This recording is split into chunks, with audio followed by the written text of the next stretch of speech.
নমস্কাৰ। আজিৰ ভিডিঅ'টো ইতিহাসৰ লগত জড়িত হ'ব। আজি মই আহি উপস্থিত হৈছোঁ এছিয়াৰ সকলোতকৈ পুৰণি তথা বৃহৎ শিলালিপি যি আমাৰ মৰিগাঁও জিলাৰ অন্তৰ্গত বুঢ়ামায়ঙত অৱস্থিত। তো মোৰ পিছফালে দেখিবলৈ পাইছে এয়া এছিয়াৰ সকলোতকৈ পুৰণি তথা বৃহৎ শিলালিপিৰ মই সন্মুখত আছোঁ আৰু মোৰ বেক চাইডে আপোনালোকে দেখিবলৈ পাই আছে।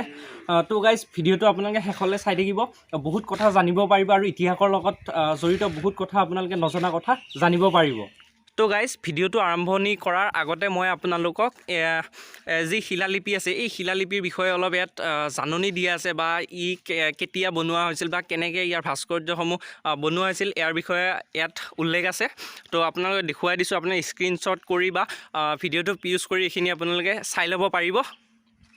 তো গাইজ ভিডিঅ'টো আৰম্ভ সম্পূৰ্ণৰূপে দেখুৱাৰ আগতে মই আপোনালোকক ইয়াৰ ঠিকনাটো দি লওঁ। এই ৰোডটো দেখিবলৈ পাইছে, এই ৰোডটো হৈছে আপোনাৰ নাৰেংগী যোৱা ৰোড, আৰু যোনটো এইটো ছাইডে আছে এই ৰোডটো হৈছে আপোনাৰ মৰিগাঁও, জাগিৰোড, নগাঁও ইত্যাদি যোৱা ৰোড। তো আপোনালোকে যদি আহে তেন্তে আপোনালোকে নাৰেংগী ফালৰ পৰাও আহিব পাৰিব। তো আহক আমি ভিডিঅ'টো আৰম্ভ কৰোঁ আৰু শিলালিপিৰ সকলো তথ্যখিনি আপোনালোকক দেখুওৱাৰ লগতে মই যিখিনি জানো আপোনালোকক ক'বলৈ যত্ন কৰিম।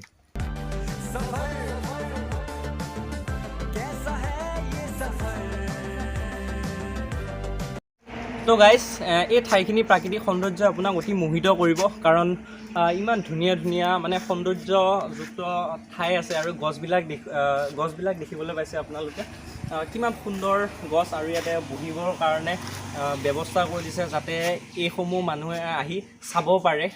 তো আহক আমি ভিডিঅ'টো আৰু আগুৱাই যাওঁ। তো গাইজ শিলালিপিটোৰ পোৱাৰ আগতে এটি শিৱ মন্দিৰ আছে। তো তাতে সেৱা কৰি লৈছোঁ যাতে সকলোৰে ভাল হয়, সকলোৱে সুস্থ সবল হৈ থাকে। তো গাইজ এয়া মোৰ পিছফালে আছে এছিয়াৰ বৃহত্তম শিলালিপি।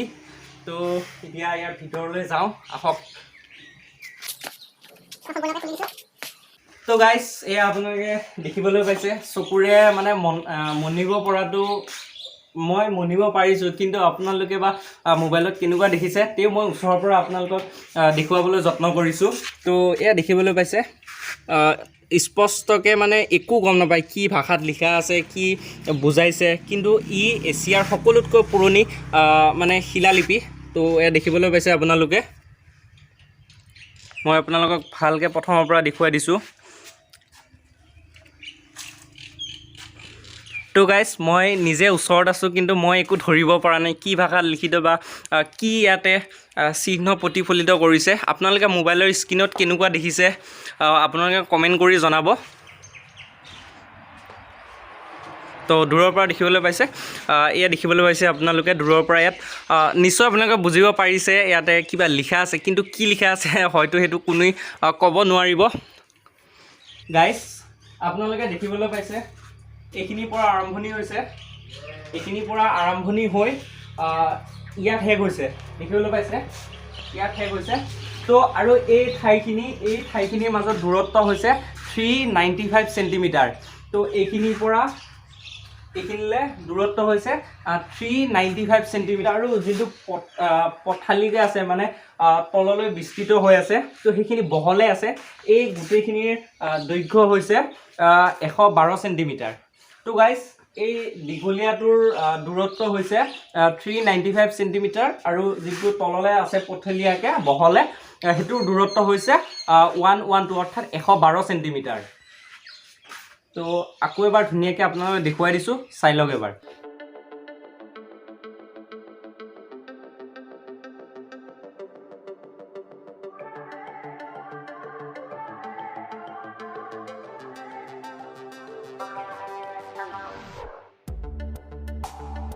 আপোনাক বস্তু এটা দেখুৱাই দিওঁ। ইয়াত দেখিবলৈ পাইছে দূৰৰ পৰা এটা, দুটা, তিনিটা, বহলে তিনিটা আছে। তলৰখিনি প্ৰায় আছেনে নাই কোনোৱে গম পোৱা নাই বা ইয়াতে দেখিবও পৰা নাই, কিন্তু এই ছাইডটোত লক্ষ্য কৰক আপোনালোকে, বাওঁ ছাইডটোত বহুত তললৈকে আছে। তো মোবাইলৰ স্ক্ৰীণত আপোনালোকে দেখিবলৈ পাইছে, মোবাইলৰ স্ক্ৰীণত বাওঁ ছাইডটোত প্ৰায় 6-7টা আছে, কিন্তু সোঁ ছাইডটোত দেখিবলৈ পাইছেনে আপোনালোকে, সোঁ ছাইডটোত মাত্ৰ 3টা লাইন ধৰিব পৰা যায়। আপোনালোকক মই যিমানখিনি পাৰোঁ গোটেইখিনি দেখুৱাবলৈ যত্ন কৰিলোঁ বা যিমানখিনি মোৰ তথ্য যোনখন ন'টিছ বৰ্ডত আছে আপোনালোকক সেইখিনিৰ পৰা কৈ কিবা এটা হ'লেও মই ক'ব পাৰিলোঁ। তো গাইজ আজিৰ ভিডিঅ'টোত মূল বিষয়বস্তু ইমানখিনিয়ে আছিল। তো এতিয়া ইয়াৰ চৌপাশখিনি মই অলপ দেখুৱাবলৈ যত্ন কৰিম। তো ভিডিঅ'টো শেষলৈকে চাই থাকিব। তো গাইজ আপোনালোকে সন্মুখৰখিনি দেখিবলৈ পাইছে, সন্মুখৰখিনি মানে গছ গছনিৰ ভৰ্তি হৈছে আৰু ইয়াতে বহিবলৈ ধুনীয়া মানে পাৰি দিয়া হৈছে, বহিবলৈ পাৰিব আপোনালোকে।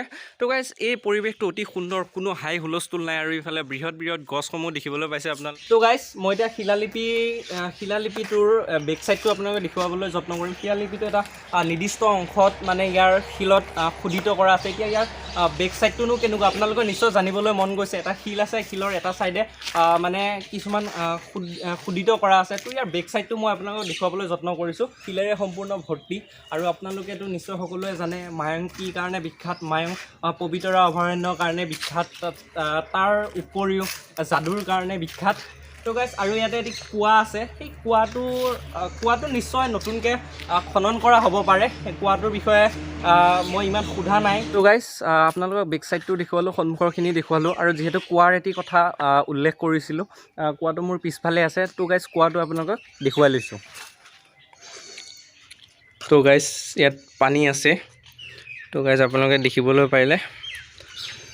তো গাইজ আজিৰ ভিডিঅ'টো ইমানখিনিয়ে আছিল। মই আপোনালোকক এছিয়াৰ বৃহত্তম শিলালিপি দেখুৱাবলৈ যত্ন কৰিলোঁ। কিমানখিনি মই পাৰিছোঁ নাজানো, ইউটিউবত যথেষ্ট নতুন, সেই নতুন নতুন ঠাইসমূহ মই আপোনালোকক দেখুৱাবলৈ যত্ন কৰিম। গাইজ আজিৰ ভিডিঅ'টো বনোৱাত মোক কেমেৰা কৰি সহায় কৰি দিলে নিৰঞ্জনে। তাৰ ইনষ্টাগ্ৰাম আইডিটো আপোনালোকৰ ডেছক্ৰিপশ্যনত থাকিব, আপোনালোকে ইনষ্টাগ্ৰাম আইডিটো ফ'ল' কৰি থৈ দিব। আৰু এটা কথা আপোনালোকক জনাওঁ, মোৰ বহুতো ভিডিঅ'ত প্ৰায় 90% ভিডিঅ'ত নিৰঞ্জনে কেমেৰা কৰি সহায় কৰি দিয়ে।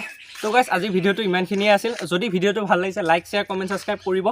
ইউটিউবত যিহেতু যথেষ্ট নতুন, আপোনালোকৰ মন্তব্যৰ প্ৰয়োজন হয়। মোৰ কোনটো বেয়া দিশ আপোনালোকে দেখুৱাই দিব। তো ধন্যবাদ।